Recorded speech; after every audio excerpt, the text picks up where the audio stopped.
Hello, my random viewers, and welcome to Randomly Offensive. Today, we will be continuing the story of genetic blessings with Part 1, Chapter 3, and if you missed the previous 2 chapters, and if you're interested, they'll be linked at the tippy top of this video right here, right now, if you want to clickety on them, and come on back, that is just fine with me. So, with that being said, let's get started with Part 1, Chapter 3 of Genetic Blessings. An alarm clock begins to go off at 6:30 in the morning. With Al forcing his eyes to open, he slaps the alarm clock to shut it up, and as he sits out of his bed, he looks at the calendar next to his door in disbelief that he has been at the GBA for nearly 3 months. And for nearly 3 months, he has fought only 3 genetic blessings. 3 months ago, he encountered his first genetic blessing as the robber, and then only 2 weeks later, 2 more genetic blessings with Jim and Jasmine. However, he has not been allowed to go on a mission since, and has spent the rest of these 3 months doing nothing but training, and Al, getting frustrated as he gets dressed, feels like he has nothing to show for the months of training.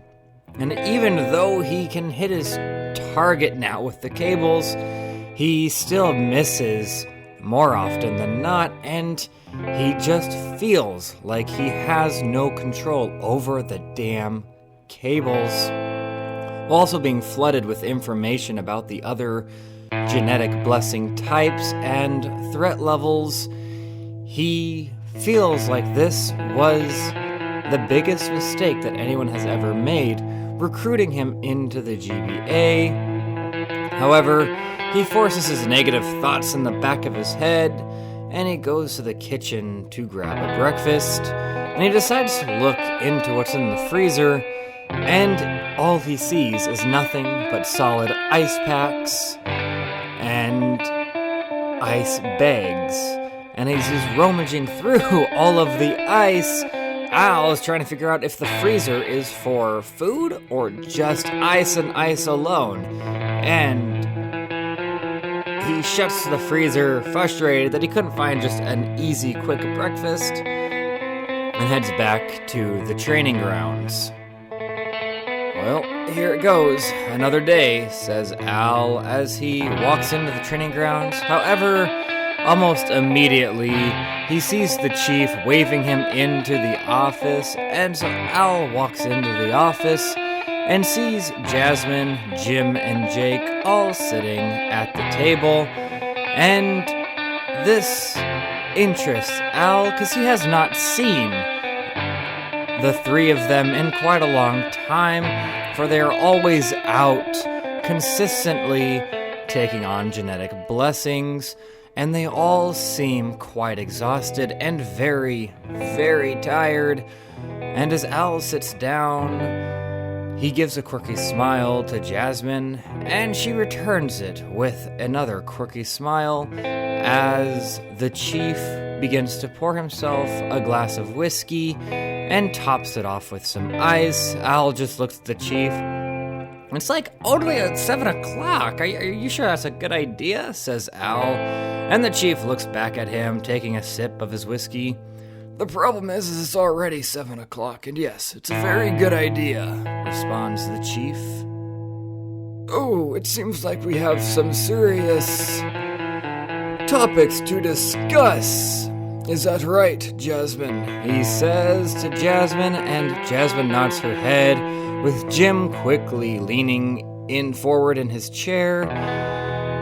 There's far too many genetic blessings, and we cannot continue fighting them at the rate that we're fighting them at. We're starting to become exhausted, and with the amount of genetic blessings going on, there's definitely someone pulling the strings, which has never happened before, says Jim, with Jasmine continuing. Jim is right. There's definitely someone pulling the strings. There has never, not once in history, been this many genetic blessings. They're just popping up everywhere, and it almost seems coordinated, says Jasmine. And so the chief looks at Jasmine while taking another sip of his whiskey. Well, do you think it might be Vince behind all of it? Says the chief. And Jasmine looks down. With Al invested in the answer, leans forward, and Jasmine looks at the chief. He's probably the only guy I know that's actually smart enough to pull off something like this, but at the same time, I can't figure out what he would benefit from it, she says. And the chief looks at Jake. What do you think, Jake? Do you have any thoughts on this? And Jake just yawns and then slams his forehead on the table, waiting for the meeting to be over. And so the chief looks at Al, taking one more sip of his whiskey. Well, Al, they're getting tired, so it seems like you are going to have to actually become a player, and your training has to pay off. Meanwhile, Vince sits on his throne-like chair as he looks at a large monitor with a 3D map being displayed by Alex, who sits on the computer sipping on a Frappuccino. And as she navigates through the map, the monitor shows on the map countless red dots sprinkled throughout the entire world. And as Vance looks at it, they're everywhere, says Vince. Genetic blessings are popping up left and right. Seemingly every second there's a new one.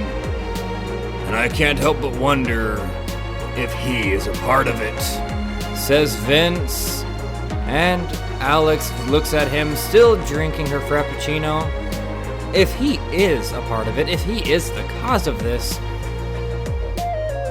how are we gonna survive? If there's a genetic blessing stronger than you, everything we've built, everything you fought for will be gone, she says. And Vince looks at her, hearing her being troubled in her voice, but is never been very good at calming people down, nor relating with people on an emotional level, so he pretends like she never said anything.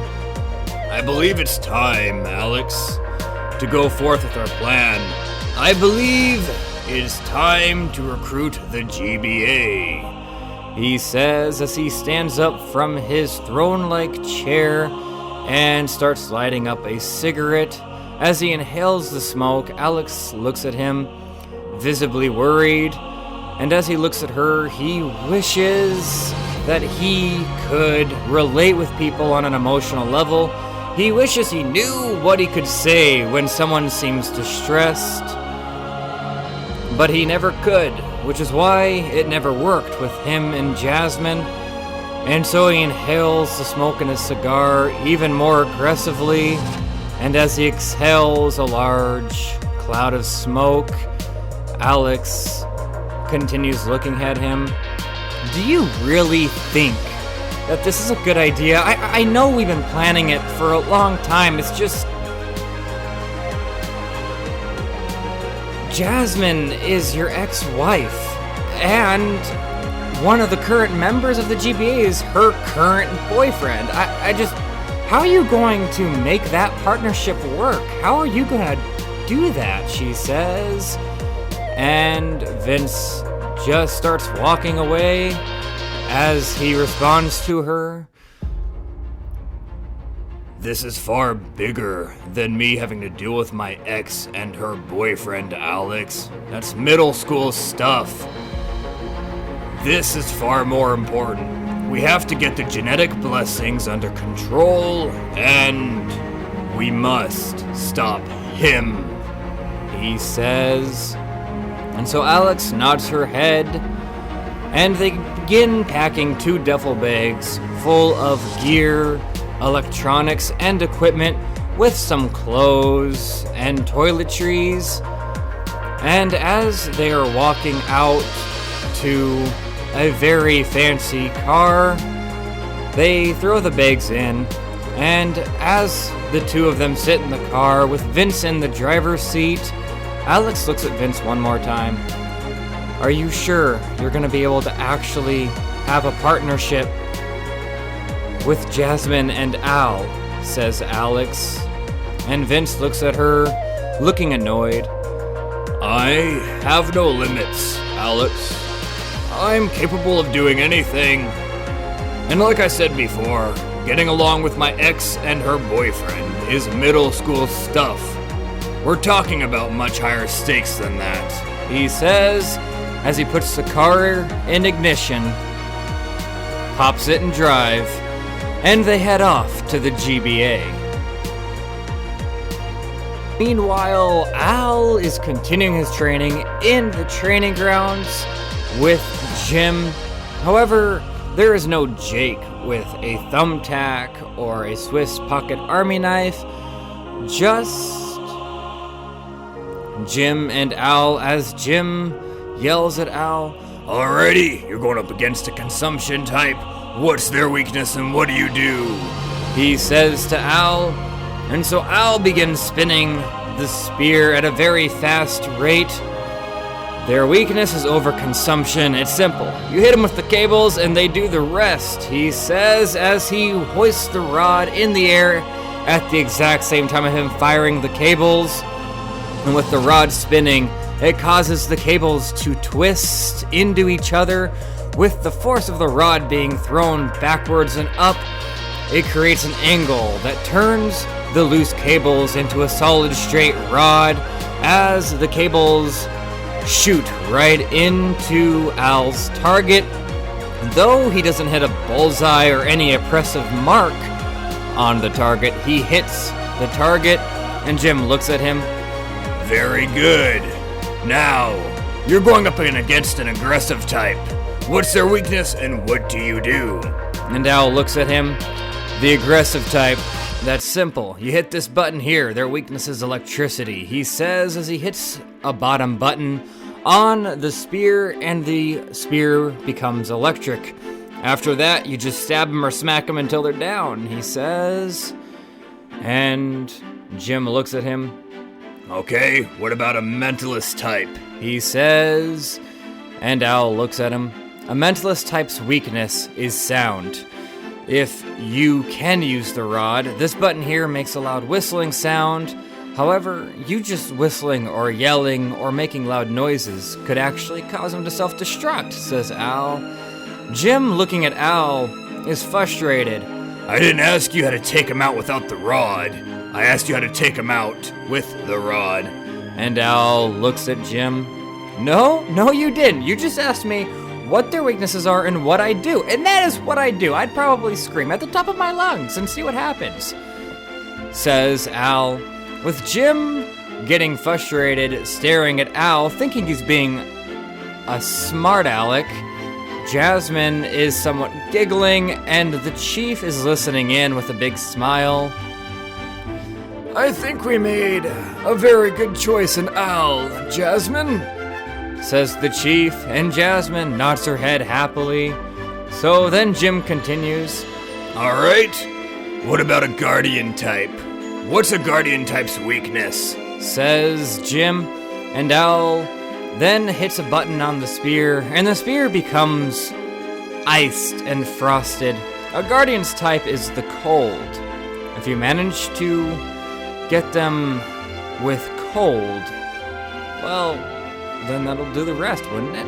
He says to Jim, and Jim nods his head. "Alrighty, what about a manipulation type?" he says to Al. Al then looks seriously at Jim. "If I encountered a manipulation type, I'd run," says Al, while Jim looks at him seriously, but at the same time not disapproving. And Al continues, At this point in time, the manipulation types hardly ever show up, maybe one every 100 years, and though they're the most powerful type, no one's been able to find a weakness for them, meaning my only chance of survival is to run, because there's no way of actually defeating them, says Al. And so Jim breaks eye contact with Al and looks at Jasmine and Chief. I think he's ready. His training's paid off, and he'd actually be pretty useful out on the grounds. He'd give me a break at least, says Jim. And so the Chief and Jasmine nod.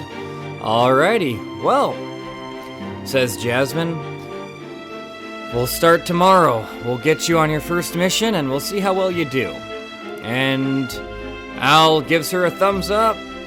I look forward to it. Are you going to be the one going with me? I'd like it if you were the one going with me, says Al. And Jasmine smiling back. Yes, Al, I can be the one that goes with you. And so the Chief, now pouring himself a fourth glass of whiskey and taking a sip. Fantastic. I'm glad we have this situation under control, and hopefully, with the abundance of genetic blessings, you guys will definitely be earning your keep. Maybe I can get you guys a raise. And Al looks at the Chief. Aren't you like the one in charge of how much we make? Can't you just give us one now? Says Al. And the Chief looks at Al. No, I don't think I'm gonna do that, he says as he drinks his whiskey and goes into his office. But then the building begins to shake and the electricity is shut off. The building is shaking with such tremendous force that the ceiling tiles are falling and crashing on the ground, with the ground shaking so tremendously that Al, Jim, and Jasmine struggle to stand as the Chief sits in his office. So, the time has come, he says to himself. He has finally decided to show up.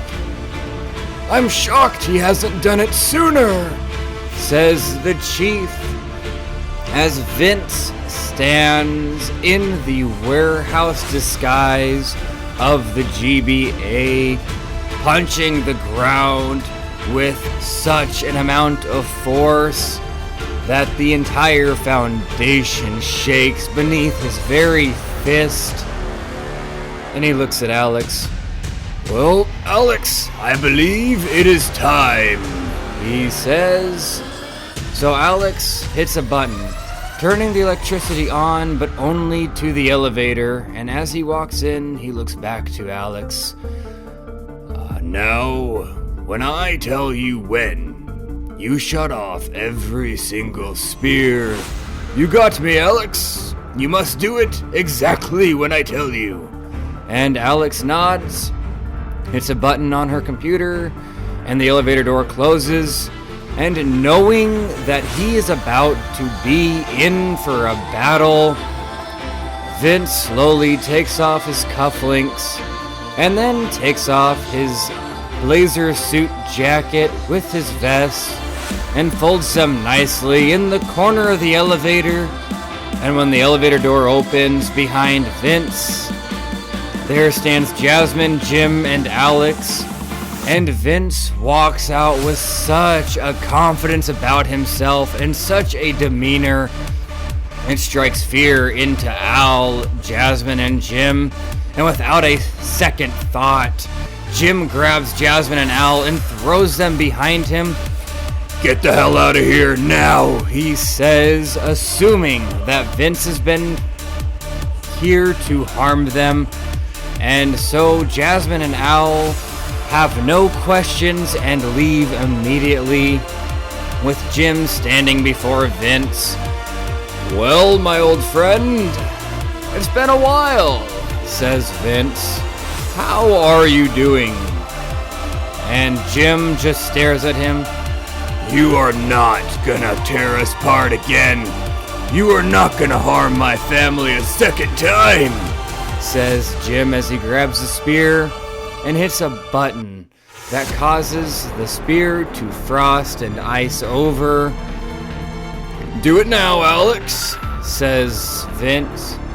And so Alex types in a combination on her computer, and you can hear and see the spear shutting down and shutting off as Jim looks at it horrified.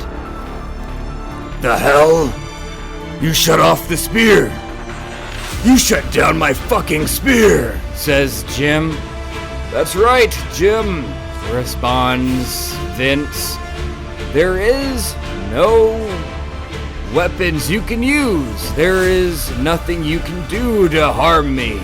So I suggest you stand down, big man, says Vince. However, Jim doesn't listen to this and charges in at Vince, delivering a massive punch. However, upon impact of the punch, Jim's hand is shattered as a force field becomes flush with Vince's face, protecting him from the strike.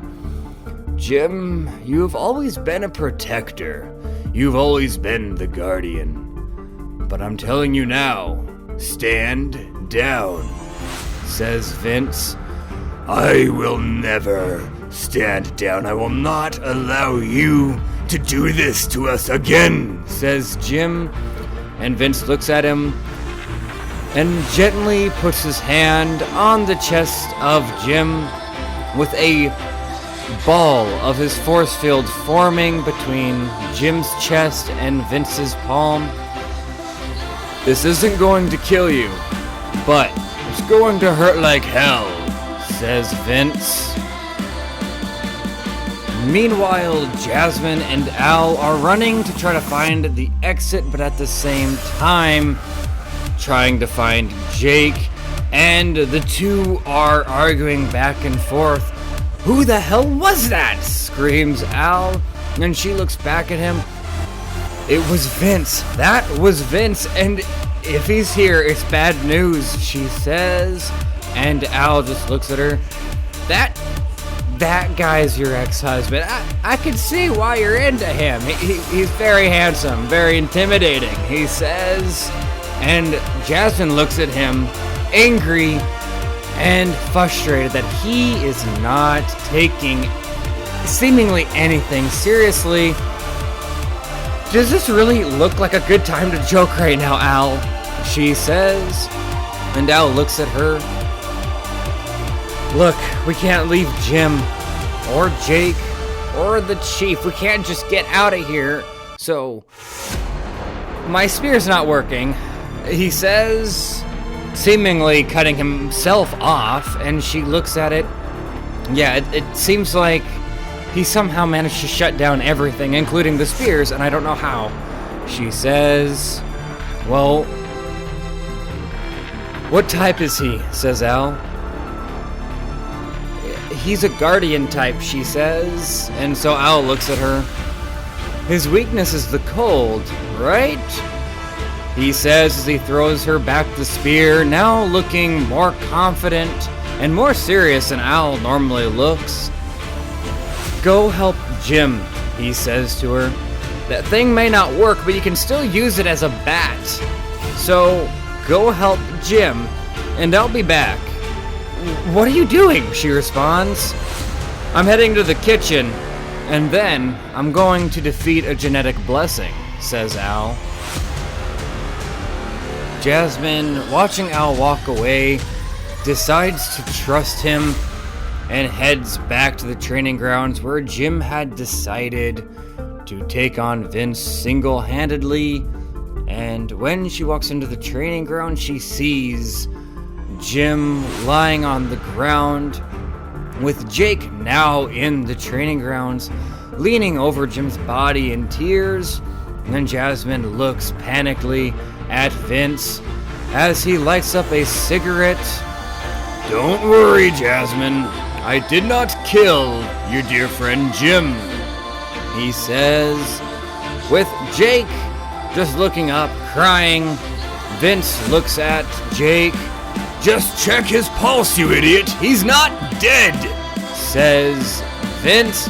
And so Jasmine looks at Vince, as he smokes his cigarette calmly. "If you're not coming here to kill us, then why are you here?" she says. And Vince exhales a large cloud of smoke and looks at her. "I needed to see how you guys would react. I needed to see which roles each one of you guys play.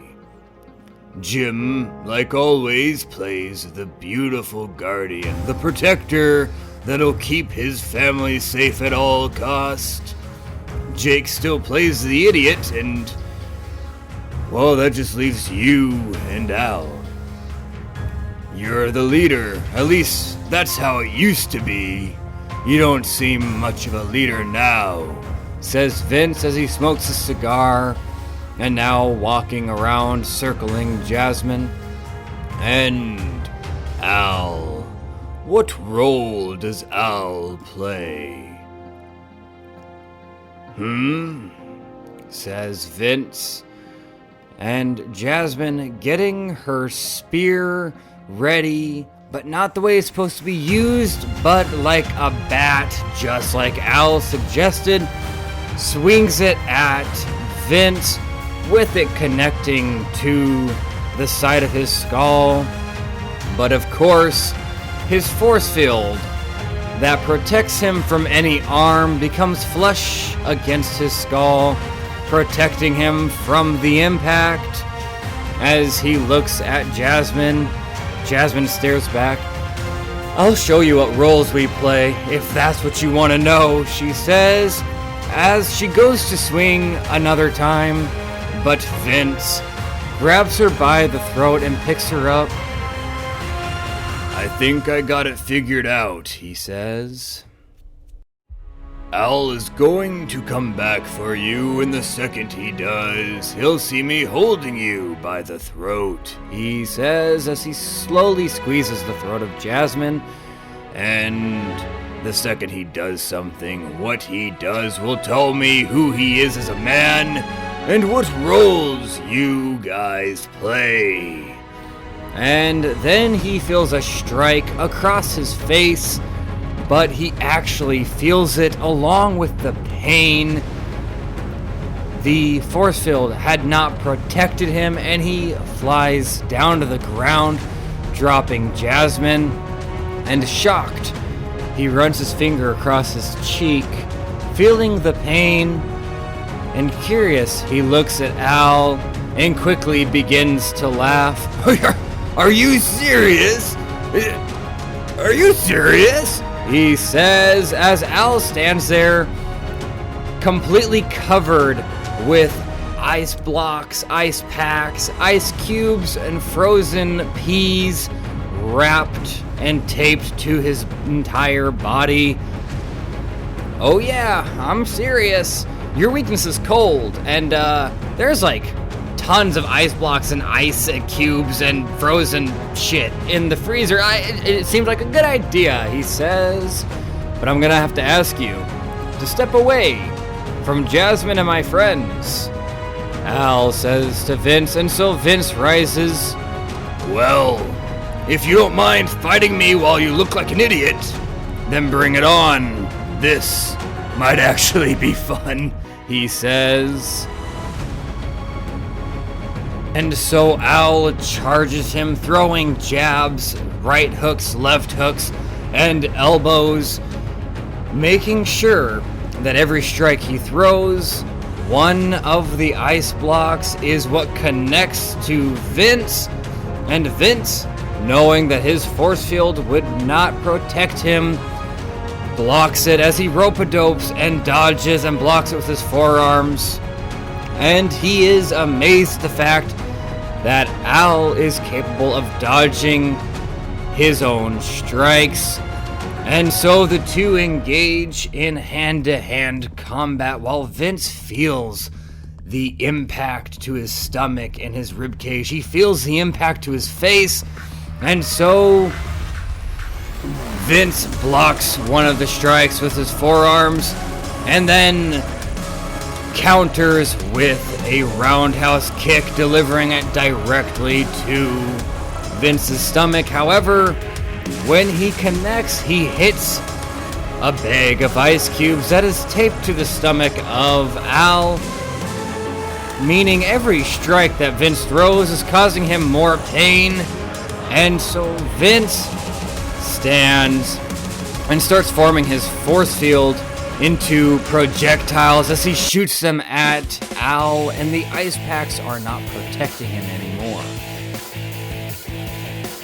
As Vince forms his force field into solid balls, he chucks them as hard as he can to Al, and Al, receiving the first one, created a massive explosion on Al that sends him flying back. However, did not knock him out, and he manages to get back up, feeling a fractured ribcage, but nothing more. He charges back at Vince as Vince continuously throws these balls at Al. Al is now dodging, swinging himself left and right, and ducking underneath them as he runs to Vince and tackles Vince to the ground and begins punching him with his fists that are wrapped in ice blocks. As Vince is trying to block them, he manages to grab one of the hands of Al, with the other hand still coming down on Vince's face. Vince presses his hand against Al and forms a massive ball of his force field and squeezes it with the explosion impact, hurting Al and Vince. It sends Al flying off of him, and Vince slowly stands up. Holy shit! You're a hell of a guy! You're a hell of a fighter! Says Vince, and as Al slowly rises once more, Vince looks at Al. You know, I have a lot of tricks up my sleeves, and I have no doubts that I can beat you. But I'm willing to give the fight over to you, and I'm willing to call this your victory, says Vince. However, Al, assuming that this is a ploy, charges at Vince once again. No, you don't like that offer, says Vince. However, as the two are about to connect blows once again, the Chief has approached and gotten in between the two of them, catching both of their punches as if they were nothing. And Al is still amazed that this old, frail, shaky, bald-headed man is capable of the strength that he possesses. Looks at the Chief. "What are you doing, man? I had this one," he says, and the Chief, ignoring Al, looks at Vince. "Well, it seems you've returned.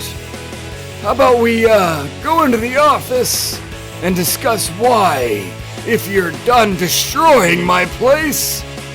the Chief says, and Vince, putting his fist down, walks back to the elevator, grabs his clothes, puts his vest nicely on, along with his suit, and then returns his cufflinks to his wrist.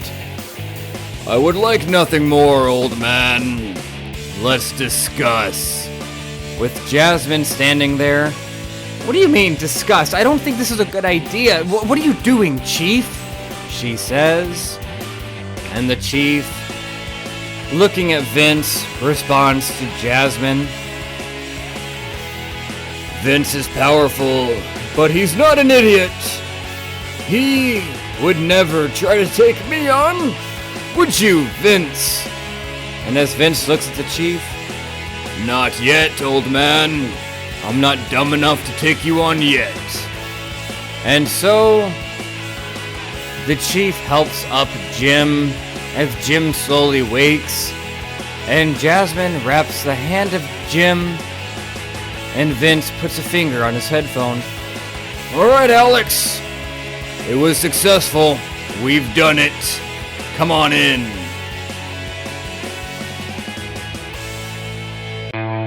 With the electricity suddenly turning back on, the elevator rises, and when it returns, walks out Alex with her laptop and still drinking what's left of her Frappuccino.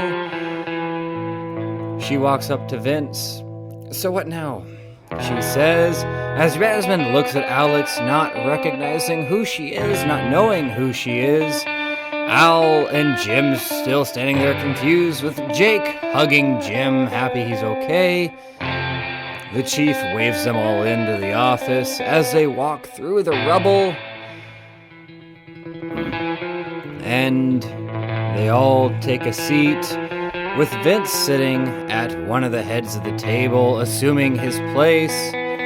The chief walks to his end and sits down, pouring himself one more glass of whiskey.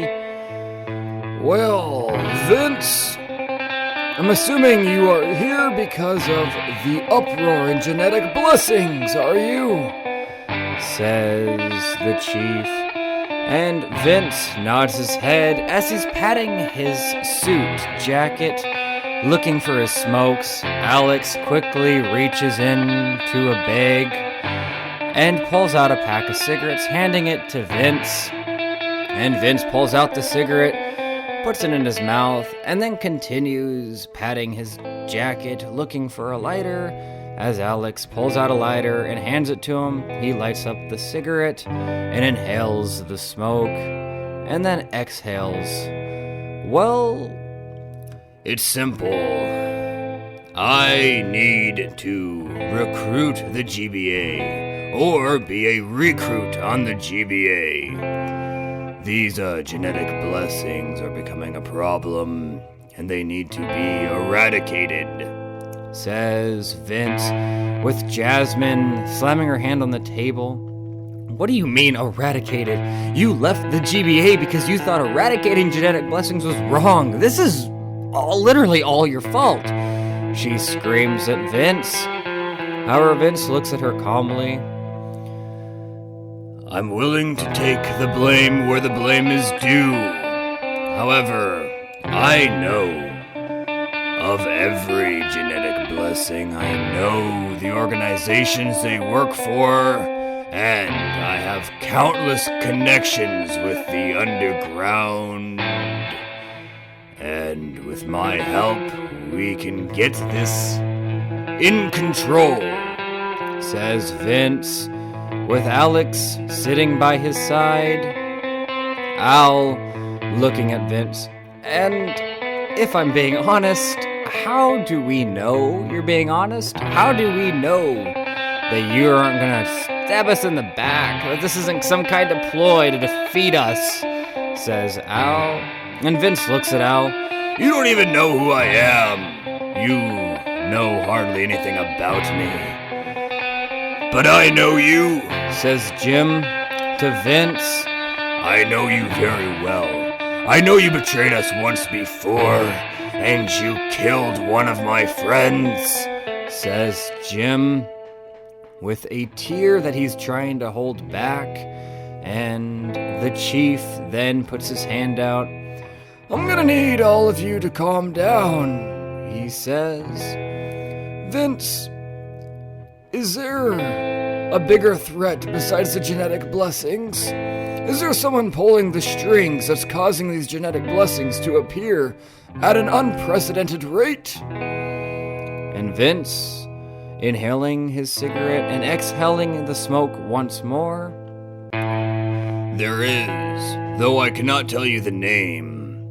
There is a man who is the most powerful genetic blessing this world's ever seen. And he's pulling the strings on not just the genetic blessings, but has made his way in the government, and he's pulling the strings on far, far more than any of us can even imagine, says Vince.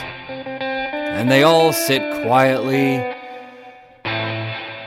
and the chief thinks, Very well. You will be a recruit. and Jasmine, Al, Jim, and Jake all look at the chief disapprovingly, but not one of them dares to argue. Vince will be settling in a room, along with Alex, is it? He says, and Alex nods her head. That's my name. And what exactly will your role be in the GBA? Says the chief, and Alex responds, It's simple. I'm his right-hand gal. And I can hack anything, shut into anything, access anything, look up anything. I'm a tech whiz, she says, and the chief nods. We could definitely use one of those. I don't think any of us are really tech savvy, says the chief. And so as they leave, there's an awkward silence between Vince and the rest of the group. As they retire into their rooms, Al lays thinking about how the hell Vince managed to become part of the GBA. However, while Al is laying in bed, he becomes super hot and begins to sweat. And so he hops out of bed and walks to the thermostat. And when he sees the thermostat, it is at 95. Dude, says Al, that is just unnecessary. And he turns it down to 60 and then goes back to bed. However, half an hour has only passed and he is covered in sweat once again. And so he rises out of bed and marches back to the thermostat, and once more it is set at 95. Alright, this is ridiculous, says Al. There is just no reason for it to be that hot, he says as he turns it back down to 60, and then he walks into his bedroom. However, not even an hour had passed, and he wakes up in a sweat, roasting, and so he gets out of bed and angrily walks to the thermostat, and once again it is set at 95, and so he turns it back down to 60, and then as he walks away, he decides to stand there and wait to see who the hell keeps turning the thermostat to 95. And while he waits, only a few minutes have passed before he sees Vince walking up, snuggled in a blanket, shivering. As he turns it to 95, Al walks up behind him and turns it back to 60. Dude, it does not have to be that hot, he says, and Vince turns around, no longer being the confident, intimidating man that Al first met, but instead coming off like a much more normal guy, wrapped up in a blanket and cold. Please, Al. I cannot handle the cold. I need it to be hotter than 60, he says, and Al looks at him angrily and then slowly turns the dial down to 58, then 56, then 54, 52. Al, you're going to kill me. Do not make me fight you again, he says. Hey, if you fight me, I'll just turn the heat completely off, man. I just gotta wait you out, if that's the case, says Al. How about this? We'll meet in the middle. Turn it to 75. How's that sound? Says Al as he turns the dial to 75. That is still kind of cold, says Vince. And Al looks at him. It's not that cold. You won't die, says Al. And so, mumbling to himself, Vince wraps the blanket around himself even more as he walks away, and Al looks at him. I gotta ask, man, what's up with the white hair? He says, and Vince looks back. It's not white. It's platinum blonde. It's a defect from the genetic blessing. I used to have more of a blackish hair, but it does look cool though, doesn't it? He says as he walks away, and Al watches Vince walk away with the blanket wrapped around him, wondering what kind of guy he is. Is he a normal guy? Or is he a monster? And Al, it's too late to think about that kind of stuff, says Al, and he goes back to bed and finally falls asleep. However, it is a restless sleep, and Al just cannot stay asleep, so he decides to get out of bed one last time. He checks the thermostat, and it is still set at 75, so then he goes into the kitchen to get a midnight snack, and there sits Jim, nursing his right hand. And as Al puts together a sandwich, he sits down next to Jim. "Do you want one?" says Al. And Jim shakes his head. I don't like how Vince is here. He brought me a lot of pain a few years back when he left, and I haven't gotten over it, he says. And Al nods in understanding while taking a bite of his sandwich. How do you feel about the guy living here? Says Jim. And Al thinks a little bit. I don't think I feel anything. I don't really know much about the guy. I don't know anything about your guys' history. To me, I just met him today, he says. Yeah, but he's the ex of your... Well, he's Jasmine's ex-husband, says Jim. And Al looks at him. I don't really see how that has to do with anything. He's just a guy that just so happened to have a relationship with a woman that he doesn't have a relationship with anymore. It happens. That happens with everybody, he says. And Jim's still looking at Al. What is the deal with you and Jasmine anyway? I know you guys are dating, but you guys don't kiss, you guys don't flirt, you guys don't have fights. I don't understand, I guess. Are you guys actually a couple? Says Jim. And Al looks at him.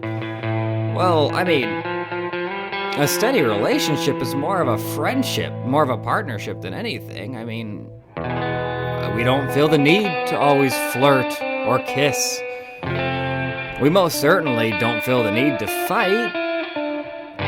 You know, it's thoughts like that that make me think that a lot of people's only experience with a relationship is off of movies or TV shows. You know, the will they, won't they deal. It's not really the case with us and Jasmine. There's no question of will we, it's why. And that question can only be answered by us, and if we were to explain it, no one would understand. That's what a steady relationship is, Jim, he says. And so Jim nods. Al finishes his sandwich, and as he lays down and closes his eyes, he feels his body finally allowing him to sleep. However, it feels like only minutes before his alarm clock goes off at 6:30, and so he awakes for a new day, a new mission, and 2 new partners. That is part 1, chapter 3 of Genetic Blessings, and I will be continuing it with part 1, chapter 4. If you guys have enjoyed and listened for this long, thank you very much. Do hit the like and subscribe button, and do not get by a meteor. Take care of yourselves, and bye.